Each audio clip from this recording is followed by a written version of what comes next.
Hello dear learners, एक बार फिर से आप सबका वेलकम है आपके अपने चैनल स्टडी स्मार्ट वाला पे।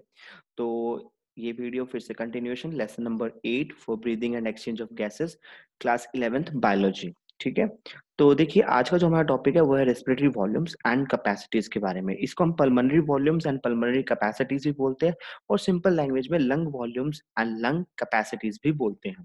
ठीक है बच्चों, तो इसमें एक्चुअली हमें पढ़ना है कि कितना एयर का वॉल्यूम हमारी लंग्स में होता है, कितना हम इनहेल करते हैं, कितना एक्सहेल करते हैं, और इसी के बेस पे हमने कुछ कैपेसिटीज भी बना रखी हैं।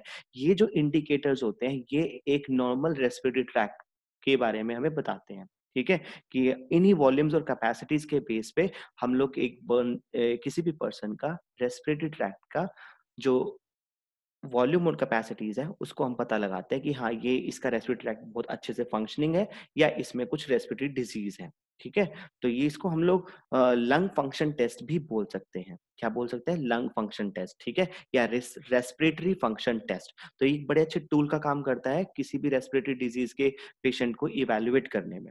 ओके बच्चों, तो चलो शुरू करते हैं। लेकिन शुरू करने से पहले एक हम्बल रिक्वेस्ट, प्लीज वीडियो को शेयर कीजिए, लाइक कीजिए और अपने कमेंट्स दीजिए। अगर कोई डाउट है तो कमेंट बॉक्स में जरूर कमेंट कीजिए और चैनल को सब्सक्राइब कीजिए। सिर्फ सिंपली वॉच मत कीजिए वीडियो को, प्लीज सब्सक्राइब कीजिए, हमें मोटिवेट कीजिए, अपने दोस्तों के साथ शेयर कीजिए। ठीक है वीडियो को। तो चलिए, मैं हूं आपका मेंटर विश्वराज। आज का हम वीडियो शुरू करते हैं। तो देखिए, सबसे पहली बात तो टर्म को समझिए कि लंग वॉल्यूम होता क्या है। ठीक है, लंग वॉल्यूम। ठीक है, लंग वॉल्यूम क्या है? ये वो वॉल्यूम ऑफ एयर है जो कि कोई भी पर्सन नॉर्मल कंडीशंस या डिफरेंट कंडीशंस पर रिसीव करता है या इनहेल करता है, होल्ड करता है उसको अपने रेस्पिरेटरी ट्रैक्ट के अंदर, और या उसको बाद में एक्सेल आउट करता है। ठीक है, तो मैं क्या लिख सकता हूं? The quantity of air, the quantity of air which can be inhaled, hold, or exhaled by a person at different conditions. ठीक है, तो उसको हम क्या बोलते हैं? रेस्पिरेटरी वॉल्यूम्स, लंग वॉल्यूम्स और पल्मोनरी वॉल्यूम्स हम उसको बोलते हैं। तो वो क्वांटिटी ऑफ एयर जो कोई भी पर्सन इनहेल करता है, होल्ड करता है और एक्सेल आउट करता है बाद में डिफरेंट कंडीशंस में। ठीक है, तो उसको हम क्या बोलते हैं? Lung volumes. ठीक है, और जो लंग कैपेसिटीज होती हैं उसको भी साइड बाय साइड समझ लेते हैं। लंग कैपेसिटी क्या है? एक्चुअली दो या दो से ज्यादा लंग वॉल्यूम्स के कॉम्बिनेशन को हम क्या बोलते हैं? Lung capacities. अगर हमें बेसिक लंग वॉल्यूम्स पता होंगे तो उन्हीं से हम लोग लंग कैपेसिटीज को कैपेसिटीज की वॉल्यूम को डिराइव करेंगे। तो दो या दो से ज्यादा लंग वॉल्यूम्स के कॉम्बिनेशन को हम क्या बोलते हैं? लंग कैपेसिटी बोलते हैं। Is it clear? तो चलिए बात करते हैं पहले लंग वॉल्यूम की, पहले पल्मोनरी वॉल्यूम की, जो कि क्या है? Tidal volume. ठीक है, टाइडल वॉल्यूम। अब देखिए, टाइडल वॉल्यूम क्या है बच्चों? न- बिल्कुल नॉर्मल कंडीशन जिसको आप रिलैक्स कंडीशन बोलते हो, उस पे कितना amount of air a person can inhale और exhale is called tidal volume. मैं रिपीट कर रहा हूं, under normal condition of air which can be inhaled or exhaled by a healthy person without any effort is called tidal volume। ठीक है, लिख लेते हैं इसको हम लोग। The volume air that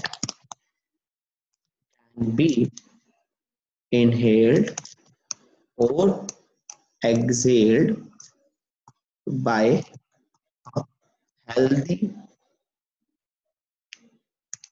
individual individual without any effort, without any effort. इस चीज पे ध्यान देना बच्चों, विदाउट एनी एफर्ट मतलब ना तो यहाँ पे फोर्सफुल इंस्पिरेशन है और ना ही यहाँ पे फोर्सफुल एक्सपिरेशन है।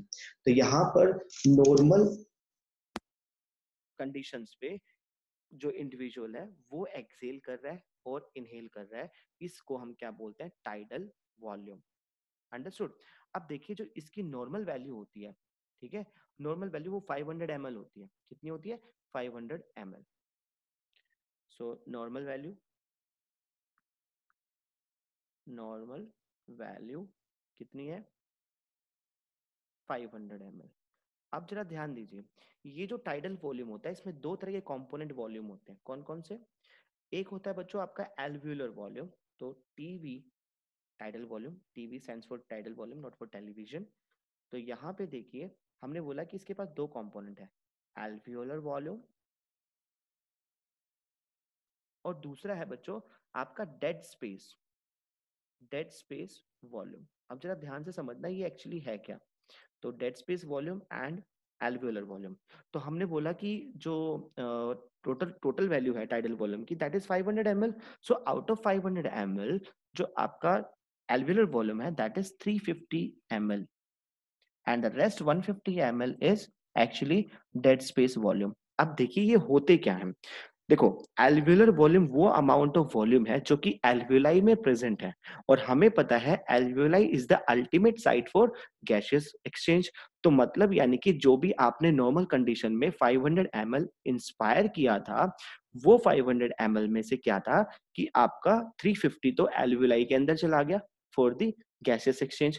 Rest 150 is still present in your respiratory tract, मतलब ट्रैकिया, ब्रोंक्यूल्स, आपकी ओरल कैविटी, इसके अंदर भी कुछ अमाउंट ऑफ एयर बचा हुआ रह गया, that is called dead space volume. अब देखिए इसको डेड स्पेस क्यों बोलते हैं? डेड स्पेस हम इसलिए बोलते हैं क्योंकि यहाँ पर कोई भी रेस्पिरेटरी एक्सचेंज ऑफ गैसेस नहीं होता है, मतलब there is no exchange of gases. इसको बेसिक लिख लो, डेड स्पेस क्या है? ये वो एरिया है, area where no gaseous exchange. ठीक है।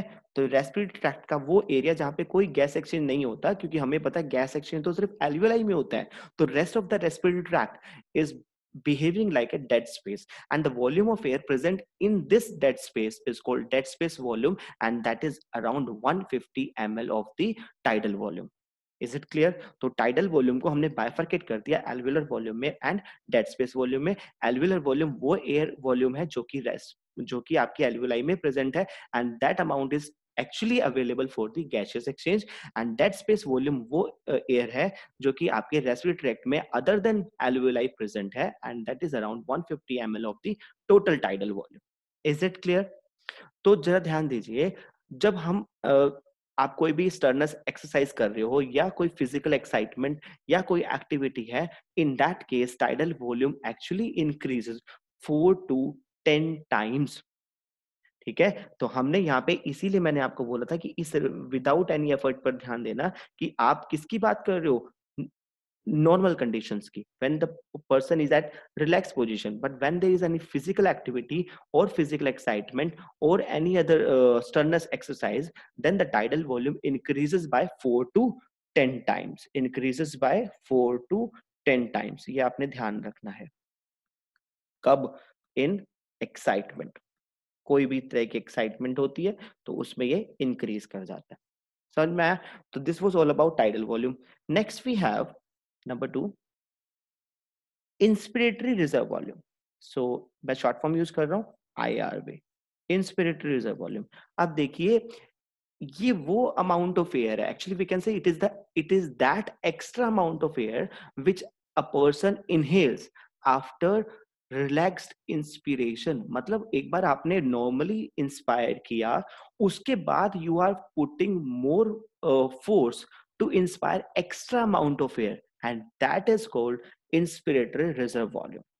मैं रिपीट कर रहा हूं, it is the extra amount of air which can be inhaled forcefully after a normal inspiration is called inspiratory reserve volume। ठीक है। आई hope it is clear now कि आपने एक बार नॉर्मल कंडीशन में इंस्पायर किया, उसके बाद आप फोर्सफुली इंस्पायर करते हो, तो दैट फोर्सफुल इंस्पायरेशन में जितना भी आपने अमाउंट ऑफ एयर को इंस्पायर किया, that is called inspiratory reserve volume. Is it clear? It is the extra amount of air which can be inhaled what? Forcefully after normal, or you can say relaxed inspiration. Is it clear? ठीक है. The amount, the value of IRV is equals to actually 2000 to 2500 in some books, but you can but in your NCERT it is given 2500 to 3000 ml. ठीक है, ध्यान रखना. तो value थोड़ी सी variable है, तो हम लोग एनसीईआरटी को फॉलो करेंगे. In NCERT it is around 2500 to 3000 ml. ये है इंस्पिरेटरी रिजर्व वॉल्यूम. ठीक है. Third we have expiratory reserve volume, ERV. अब देखिए एक्सपिरेटरी रिजर्व वॉल्यूम बिल्कुल सेम वही चीज है कि आपने कितना अमाउंट एक्सपायर किया, एक्सेल किया फोर्सफुली आफ्टर नॉर्मल एक्सपिरेशन. मैं रिपीट कर रहा हूं, it is the extra amount of air which can be exhaled forcefully after normal expiration. Is it clear? बिल्कुल सेम डेफिनेशन है, सेम कॉन्सेप्ट है कि आपने नॉर्मल एक्सपिरेशन किया, एक्सेल किया, उसके बाद में आप एक्स्ट्रा एफर्ट्स लगा रहे हो एक्स्ट्रा अमाउंट ऑफ एयर को एक्सेल करने के लिए, and that is called ERV. ठीक है, तो मैं फिर से इसकी एक डेफिनेशन लिख लेते हैं. It is the extra amount of air which can be exhaled forcefully after normal expiration. ठीक है.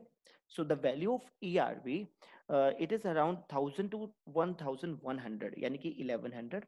So ERV की जो वैल्यू है that is around 1000 to 1100 ml. ठीक है.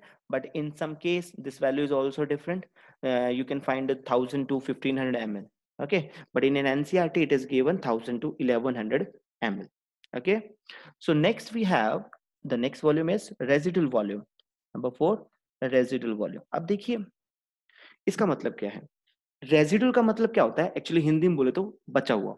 ठीक है, तो ऐसा तो नहीं हो सकता कि हम सारी जितनी भी अमाउंट ऑफ एयर हमने इंस्पायर की थी या इनहेल की थी उस सारी ही एयर को हम एक्सेल कर दे. No, it never happens. कुछ amount of air is always present inside the lungs for the gaseous exchange. समझ में आ रही है बात? तो that amount is called actually residual volume. ठीक है, तो रेजिडुअल वॉल्यूम क्या है? रेजिडुअल वॉल्यूम वो अमाउंट ऑफ एयर है that is there present inside the lungs for the gaseous exchange available all the time. ठीक है, लिख लीजिए इसको भी. So the amount of air, blue pen से लेते हैं, the amount of air remaining in the lungs even after forceful expiration, कि आपने जितना फोर्सफुली आप एक्सपायर कर सकते थे, एक्सेल कर सकते थे, उसके बाद भी जो अमाउंट लंग्स में बचा हुआ रह गया उसको हम क्या बोलते हैं? Residual volume. The amount of air remaining in the lungs even after forceful acceleration. ठीक है बच्चों, ध्यान रखना. And it is very important actually residual volume. ठीक है, क्योंकि अगर मान लीजिए फॉर एग्जांपल आप एक कंडीशन को वो इमेजिन करके देखिए, अगर आप अपनी ब्रीदिंग को रोक लेते हो, जब आपने अपनी ब्रीदिंग को रोका, भाई ठीक है आप लंबे टाइम तक नहीं रोक सकते, you will die, but for some time you can hold your breath. ठीक है, in that period also the gases exchange is going on inside the lungs, और उस गैस एक्सचेंज को होने के लिए some amount is always needed, and that amount is actually the amount of air which is there present inside the lungs. ठीक है, always, and that is called residual volume. ठीक है, so it is very important. So the value of residual volume is 1500 ml. ठीक है, तो आपको ये याद रखना है कि रेजिडुअल अमाउंट वो एयर है जो कि that enables the lungs to continue gas exchange even after maximum exhalation और मैक्सिमम इंस्पिरेशन. ठीक है, और when you are holding your breath. समझ में आ गया इतना बात? तो ये चीज आपने ध्यान रखना। ये थे हमारे 4 वॉल्यूम, बहुत इंपॉर्टेंट है। अगर ये चारों वॉल्यूम समझ में आ गए तो हमारी कैपेसिटीज, जो पल्मोनरी कैपेसिटीज और you can say lung capacities, बड़े आसानी से हो जाएगी। ठीक है, इसके बाद मैं आपको एक ग्राफिकल रिप्रेजेंटेशन भी शो करूंगा, तो अगर वो क्लियर होगी, ये सब बेसिक्स क्लियर होगा, तभी आपको वो ग्राफ क्लियर होगा। अब देखिए, अब बात करते हैं पल्मोनरी कैपेसिटीज की। तो पल्मोनरी कैपेसिटी मैं आपको स्टार्टिंग में, वीडियो के स्टार्टिंग में ही बता चुका हूँ कि कैपेसिटी क्या होती है, द कॉम्बिनेशन ऑफ 2 और मोर पल्मोनरी वॉल्यूम्स। तो जो पल्मोनरी वॉल्यूम्स है, उनके कॉम्बिनेशन को ही हम क्या बोलते हैं, पल्मोनरी कैपेसिटी बोलते हैं। तो बेसिकली वी हैव 5 टाइप्स और 5 capacities, different capacities, pulmonary capacities. Number 1, inspiratory capacity, जिसको हम बोलते हैं शॉर्ट फॉर्म में IC, expiratory capacity EC, functional residual capacity FRC, vital capacity VC and total lung capacity TLC. Okay, देखिए one by one discuss करते हैं। Inspiratory capacity, ठीक है, चलिए move to the next page. Inspiratory capacity IC, I will write the short form only. Number 1, inspiratory capacity. अब देखिए inspiratory capacity क्या है, ये वो अमाउंट ऑफ एयर है जो कि पर्सन इनहेल करता है आफ्टर नॉर्मल एक्सपिरेशन और एक्सलेशन। ध्यान रखना, the total amount of air, forcefully भी हो सकता है, the total amount of air which can be inhaled by a person after a normal exhalation. ध्यान रखो, एक्सलेशन नॉर्मल है बट इंस्पिरेशन फोर्सफुल है। ठीक है, तो total amount of air which can be inhaled by a person forcefully after normal expiration. ठीक है, मैं लिख लेता हूं इसको यहाँ पे, तो इसको कलर चेंज कर लेते हैं। Amount of air that can B, इसको मैक्सिमम अमाउंट लिख लीजिए, maximum amount of air that can be inhaled after normal, ध्यान देना इस बात पे, मैं अंडरलाइन कर रहा हूं, नॉर्मल एक्सलेशन। ठीक है बच्चों, तो उसको हम क्या बोलते हैं, आईसी। ठीक है, और IC is numerically equals to TV plus IRV. I hope it is clear now. मैंने आपको स्टार्टिंग में बोला था कि कॉम्बिनेशन बनेगा कैपेसिटीज में। ठीक है, तो जो आईसी है वो किसका कॉम्बिनेशन है, that is actually sum of the TV, यानी कि आपकी tidal volume, and IRV, inspiratory reserve volume. Inspiratory reserve volume मैंने आपको क्या बताया था, इंस्पिरेटरी रिजर्व वॉल्यूम था बच्चों कि आपका नॉर्मल जो नॉर्मली जो आपने इंस्पायर किया था, फोर्सफुल इंस्पायर किया था आफ्टर नॉर्मल इंस्पिरेशन, वही आपका आईआरबी था। और हमने यहाँ पे क्या बोला, इंस्पिरेटरी कैपेसिटी के अंदर total amount of air, forceful inspiration के बाद जो आपने की है, बट कब की है, आफ्टर अ नॉर्मल एक्सलेशन। ठीक है, सो द अमाउंट विल बी, हमने अभी वैल्यूज याद की थी, आईसी कितनी हो जाएगी बच्चों, यहीं पे बता दीजिए। टीवी हमने कहा था कि 500 ml होता है, और आईआरबी अकॉर्डिंग टू एनसीईआरटी कितना था, 2500 टू 3000 तक। ठीक है, 1000 टू 3000 ml तक, तो ये कितनी हो जाएगी, इट विल बी, आईसी की जो वैल्यू आएगी वो आएगी 3000 टू 3500 ml। ठीक है, next we have expiratory capacity, यानी कि ईसी। अब देखिए ये भी बिल्कुल सेम है, amount of air, the maximum amount of air that can be excelled after normal inspiration. ठीक है, इसको भी लिख लीजिए, कलर चेंज नहीं हुआ। अमाउंट of air, maximum लिखिए, maximum amount of air that can be exhaled after normal inspiration या inhalation, whatever you use। ठीक है, तो ये क्या होता है आपका EC। तो EC is numerically equal to TV plus ERV। ठीक है, तो इसमें कितना हो जाएगा बच्चों, अब बताइए। मैंने आपको ERV की वैल्यू कितनी बताई थी, 1000 टू 1100 अकॉर्डिंग टू एनसीईआरटी, और in other books it is like 1000 to 1500, so we will refer NCERT.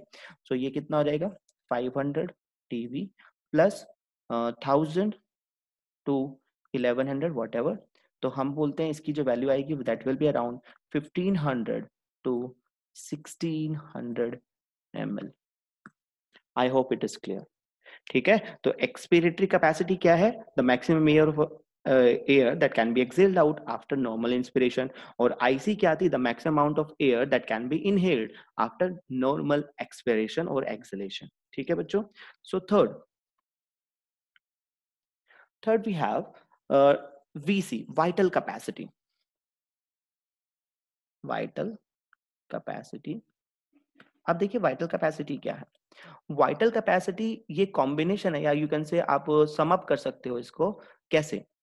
देखिए, it is amount of air, amount of air uh, that a person can inhale, that a person can inhale with maximum effort. ध्यान देना यहाँ पे words पे जो भी मैं लिख रहा हूँ, with maximum effort and also exhale with maximum effort. मतलब आपने फोर्सफुली इंस्पायर किया एंड फोर्सफुली एक्सेल किया, with exhale with maximum efforts. ठीक है, इस पे ध्यान देना. तो आपका जो एक्सेलेशन है वो भी मैक्सिमम एफर्ट्स के साथ है, और जो इनहेलेशन है वो भी मैक्सिमम एफर्ट्स के साथ है.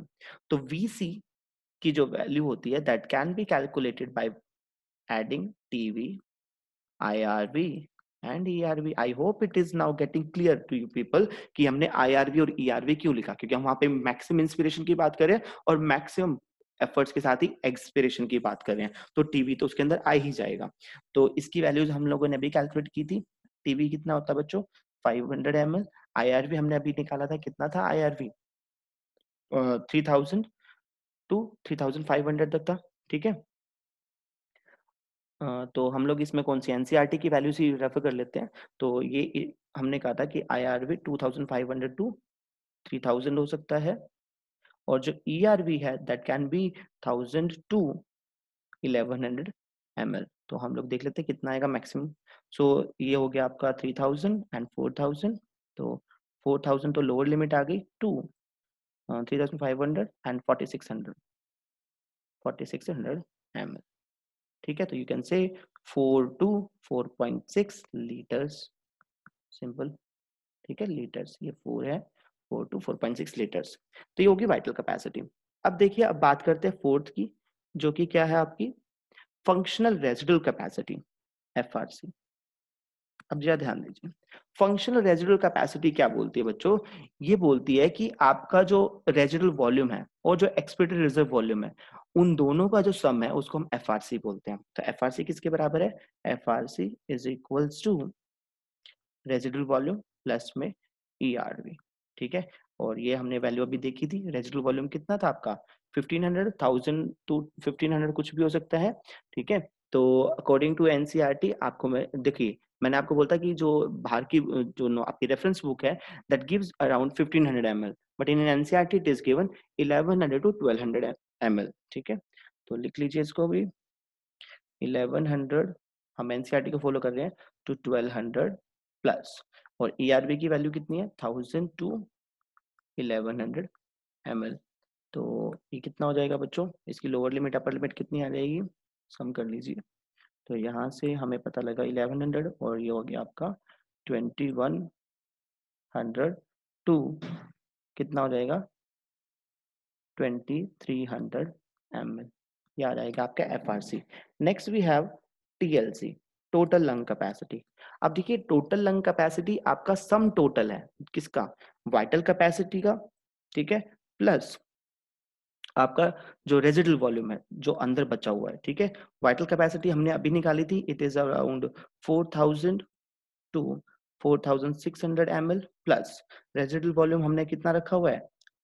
1100 टू 1200 ml. ठीक है, तो आपकी फाइनल वैल्यूज कितनी आ जाएंगी बच्चों?